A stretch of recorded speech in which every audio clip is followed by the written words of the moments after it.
Remember that American equity partner deal that caused such a stink recently? Well, SA Rugby will now hold a governance review sparked by some serious stakeholder concerns concerning that proposed equity deal. Today, you are going to get a front row seat as I break it down for you. Let's dive deep into those hot waters. SA Rugby has now commissioned an independent audit to look into all the governance aspects of the deal. So I think we'll all agree that the proposed equity transaction with the ASG group didn't quite hit the mark. ASG being the Ackerley Sports Group.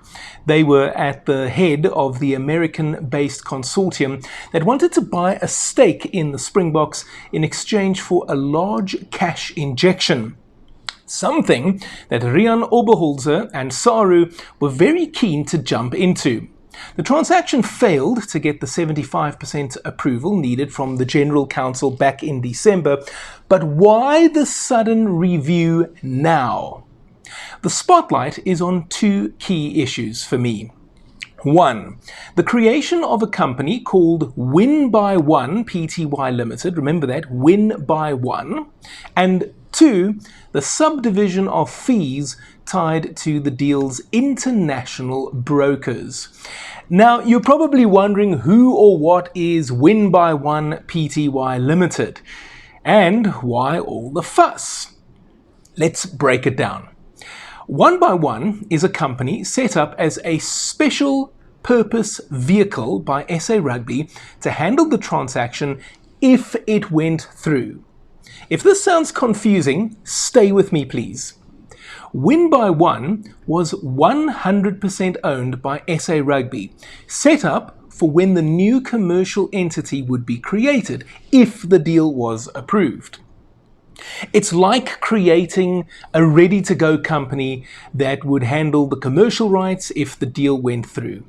SA Rugby owned it 100% and their CEO, Oberholzer, was listed as the director. Why? Before you think, hang on, what's going on here? What I can tell you is that it is standard practice to name an accounting officer as the interim director until a full board is in place. To simplify, it was meant to be a South African tax-registered entity ready to manage all the necessary functions, but the naming and setup have led to some eyebrows being raised. Why? Because, wait for it, you can't make this stuff up, guys. There is another Win by One. Oh yes, you heard that correctly. There is another Win by One. It is a company set up by, are you ready for this? The ASG group in a different country. No connection to SA Rugby whatsoever, we are told, but this is very confusing.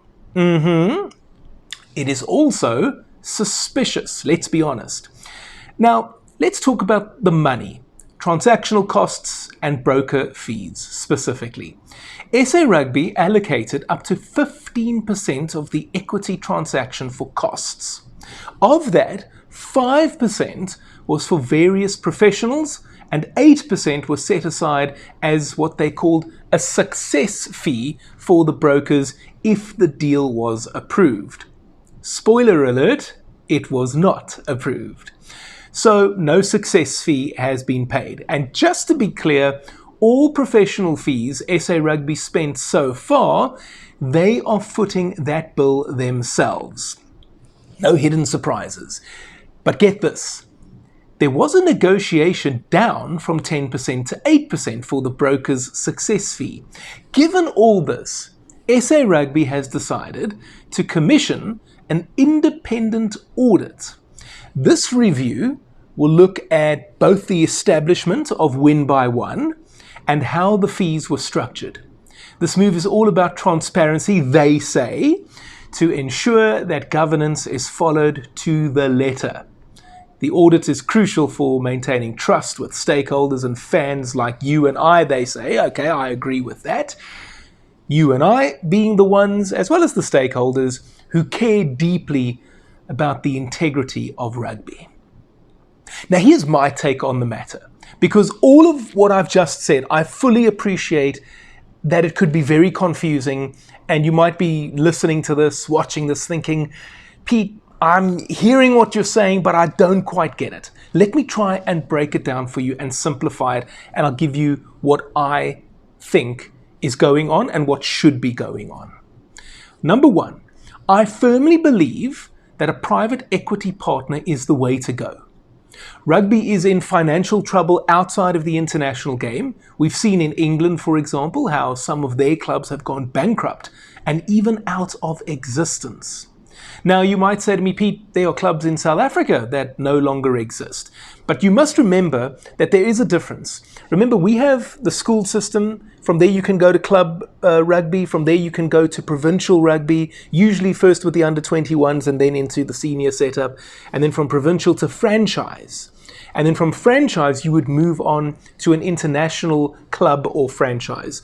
The international teams are generally just clubs. So, for example, in England and France, they are clubs. Those are the best teams in the country are club teams. Now, can you imagine if that was the case in South Africa? Villages versus police. That might be the big Currie Cup derby. Okay, obviously that's not how it works. We always had a provincial system like New Zealand. Ireland have got a bit of a franchise system as well. So do the Welsh, although they call them regions. But you get the point. So what I'm saying is that if a South African club went out of business, it's not as tragic as it would be for the local community. In terms of the commercial aspect, it's not quite the crisis as an English or a French club going out of business. If a French club went out of business, it would be like the Bulls or the Stormers going out of business in South Africa, to give you an idea. Nevertheless, just coming back to what the point was that I was trying to make. Rugby fans globally love the international game, but domestically, the sport does not have the same kind of commercial clout. Having said that, whoever the private investors are, American or otherwise, it has to be a good deal for both parties. There's no doubt in my mind that the ASG deal is a bad one for South African rugby. When the news first broke, I was very much in favor of it. Because, as I've alluded to, I support the idea of private equity investment in rugby. But as we got more details about this, at every step, with every additional bit of information, it just looked worse for us. That's not what we want. And from what we know, it very much came across as an American investor coming in, supplying SARU with a handsome amount of cash up front, which will be great in the short term, obviously. But once we get to the medium and long term, SARU will owe those American investors money. And so where does that leave us? There were also reports about ASG receiving hefty commissions and having anything from 50% to even 100% of the say in this new commercial entity that they would have created to run the commercial aspect of the Springboks, despite only owning 25% of it. Now, in my view, Riaan Oberholzer has to be questioned here. As the CEO of SARU, the buck stops with him. And it really does come across as if SARU was so keen on a deal that they were happy to take the first offer that came along. One of the problems is that most Springbok fans, and indeed rugby fans, are not business junkies or business fans or enthusiasts. We love rugby, but we don't have the same zeal when it comes to interest and passion for business. Now, obviously, some of us like business, some of us are entrepreneurs, some of us are very interested in what's going on, especially those of us who might be accountants or CEOs, for example, or maybe you're a board member. But I think if you're just an ordinary member of the public, working let's call it a regular job, and you love watching rugby on weekends, for example, and of course watching front row rugby in between, you probably are not overly interested in business, and what goes on there can be very confusing. So it's not just rugby, it's true of any sport, by the way. I mean, how many Manchester City fans truly understand what their Abu Dhabi owners are really up to, for example? And there's nothing wrong with that, by the way. I'm not criticizing. There's nothing wrong with that at all. I'm the same. I don't really understand what's going on at boardroom level. I've received the information, I've read through it, I've tried to draw my own conclusions, and I'm sharing with you the way that I see it. And the reason is because you and I, we love sport. We love the action, we love the drama. But if we're honest with ourselves, most of the time, and not all of us, but most of us, I think, are not overly interested necessarily in what's going on at boardroom level. So most of us can only go by what we're seeing at face value and try to formulate an opinion. And for now, I feel we can all safely say that what we're seeing does not look good. Further to that, Oberholzer, by most accounts, didn't have a smooth ride as SARU CEO back in the late 90s and early 2000s, when it was still called SARU. My hope was that in the years since, he would have grown in stature and learned from the mistakes made in those years. I remain hopeful for the sake of South African rugby, of course, but just right now, it's not looking too good.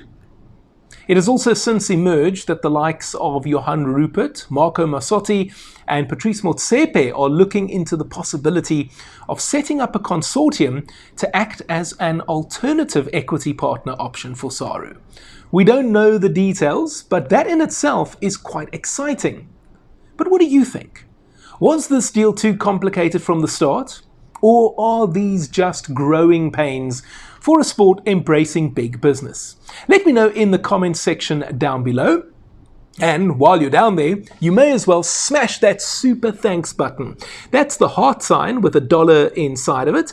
It'll allow you to make a highlighted comment on the channel. I promise to click the heart button on your comment and I will reply to it as well. It will also give you the opportunity to make a small donation to my channel. Why am I looking for small donations? Guys, I want to do this full time. I want to bring you more content, more videos, and I want to do this full time. But the only way I can do that is with a little bit of support.